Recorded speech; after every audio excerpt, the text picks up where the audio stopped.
So here we are with Frankie Gavin. Frankie, welcome to BoxingIreland.com. Thanks for having me. Listen, we've just come from Arnie's gym where you've just started really in your training camp for your fight in September the 18th in Birmingham.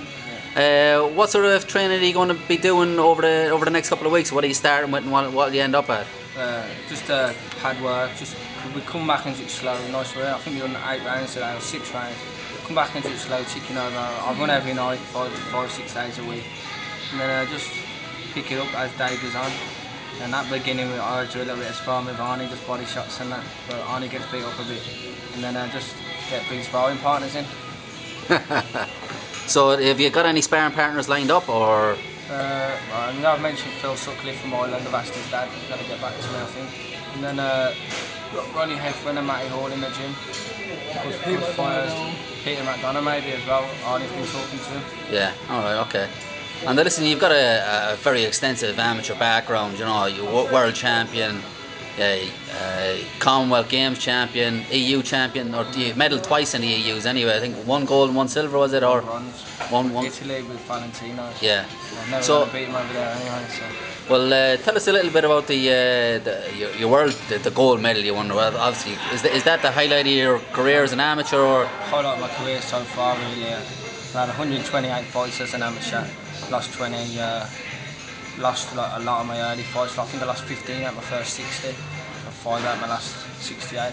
I haven't been beaten now for 5 years amateur pro, 4 years amateur pro. Just had a world chest, 6 fights in 10 days. I fought the world number 1 and world number 2 over there, so it was good. Yeah, good. Yeah.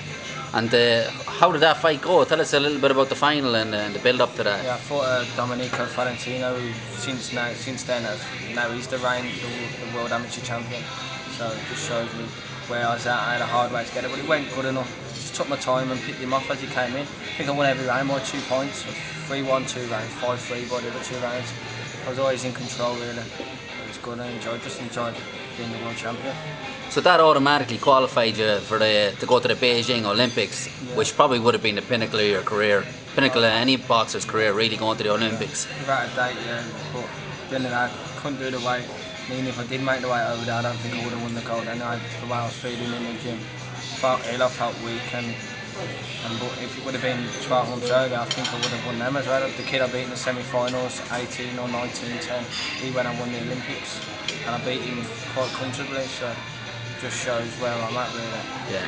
And so you turned pro after that. So you turned pro with Frank Warren, basically under almost the banner of the Olympians with James DeGale and Billy Joe Saunders as a marketing tool. How's that gone with you so far? Yeah. Brilliant. I'm undefeated. That's what I said. If I'm undefeated, I'll be happy. I think I've noticed I think Arnie noticed it. I'm the only Olympian so far not to lose or draw a round as a pro. Yeah. Won every round as a pro. Yeah. And so I'm doing well, I'm going well. When I first went pro, I heard a lot of things like, he won't make it as a pro. He's got good footwork, he can't punch at all, he runs a lot. I'm not running now, I'm standing there, I'm fighting. I'm proving I can punch again. I'm not saying I'm a banger, but I punch enough to earn people's respect. If I do keep punching them, they're going to go. Yeah. And you've already had a fight over in Ireland. You fought in Belfast, your second fight. How did that go? Did you enjoy that? Yeah, I really enjoyed it. I had good support over there. I had 300 of my own fans over there. I know a lot of people from the Northern Ireland and Strabane mainly. So I went there afterwards for a weekend. It was good, and so I really enjoyed both. I enjoy Ireland. I boxed in Edenderry, I've been to Tipperary, I boxed in Dublin. Got beat up in Dublin. I've been around, yeah.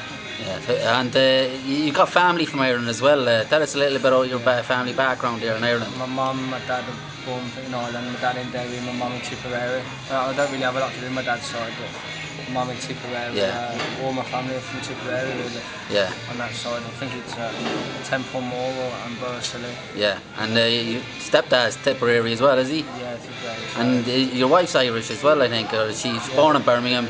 Yeah, that's my girlfriend. Yeah, she's born in Birmingham, O'Shea. Her family are from Wexford, I think, in Dublin. Yeah. So would you see yourself fighting for an Irish title at some stage, or? It's been mentioned now because Curtis Woodhouse pulled out because I think he knew he was gonna get knocked out. Yeah. And, so he pulled out. So that's not. And then now I've been told now an Irish title. Yeah.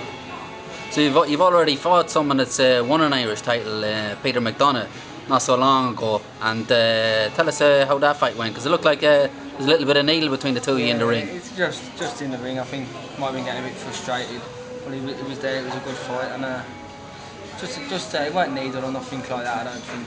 He got out of the ring, came in the change room afterwards. We spoke for 10-15 minutes. I only talks to him now a lot. He always asks how I am and that. And it's just one of them things really in the ring. Once we got out of the ring, we had a lot of respect for each other. And if it happened again, it could happen again. You don't know. But I don't think it'll be. I don't think they're gonna go back and. But yeah, I beat every round as well. So yeah. I think they might. There's a few names I've heard of. Adam Kelly from Sheffield, the Ingo Gym. Yeah, the outlaw Adam Kelly. Yeah. Yeah, I sparred him when I was an amateur. So I might take on that definitely. All right, very good. And this must be the biggest bill you've been on so far, coming up in Birmingham on the 18th. Magnificent 7. Is this the biggest you've been on, or? Probably. I've been pro-wise, yeah, I'd say. So yeah. I was on 2 of the Calm bills. Been on the Mitchell Prescott. Yeah. With one of the Calms, that was a big one. It's the biggest bill in number of titles. Yeah. Yeah. I think I've been on the bigger names. Yeah. You were scheduled to fight Curtis Woodhouse, so you were ringside at his fight in Doncaster last week. It looked like there was a little bit of sauce between the two of you there, but he's pulled out of that now, so you're without an opponent at the moment. Is that right? That's why the Irish title got mentioned. So I'll be much more happy to fight for the Irish title. Yeah. And fight for an international master thing. But to me, that mean nothing. Winning an Irish title is a lot to my family. Yeah. It means a lot to me. I'll be really happy to fight for that. And then, but I do want to fight Curtis Woodhouse at the same time. If I got the pick, I'd probably take the Irish title first and then Woodhouse. Yeah. Because or even Woodhouse, I don't know. I want to fight for the Irish. I just don't like Woodhouse as a person. He came up to me afterwards, giving me stick. He just beat an old man in the last fight of his career. He was naturally a lightweight. Who I think I'd wipe out in the 5th round. And I just don't like Curtis anyway. He's a decent footballer, he's a decent boxer, and that's about it. And when I do get it on, I'll send him back to football. Yeah, yeah. Definitely. So, what's the plan for you over the next? How long have you got left on your contract? What's the plan over the next couple of years? Where do you go from here? I think I've got 2 years on my contract, just over a year now. I've got to have 5 fights before May. Then I've got another year on the contract, but obviously if you win a big title there's an extra 12 months. But I don't mind, I'll stay with Frank. I'm enjoying my time with Frank now. He's really good to me. And he's a friend as well. I know people say you shouldn't be friends with your promoters and your trainers and that, really. But what I've got around me now is a lot of help. I've got my trainer who's like family to me now. I've got Frank who's good to me. Dean Powell's alright to me. He needs to grow a bit of hair, but he's still sound. But yeah, I'm just really enjoying my boxing. I love it in Manchester. I've got my baby up here as well, so he'll be in the gym soon. Alright, well listen, good luck on the 18th and good luck with the title shot as well. Cheers mate, thank you.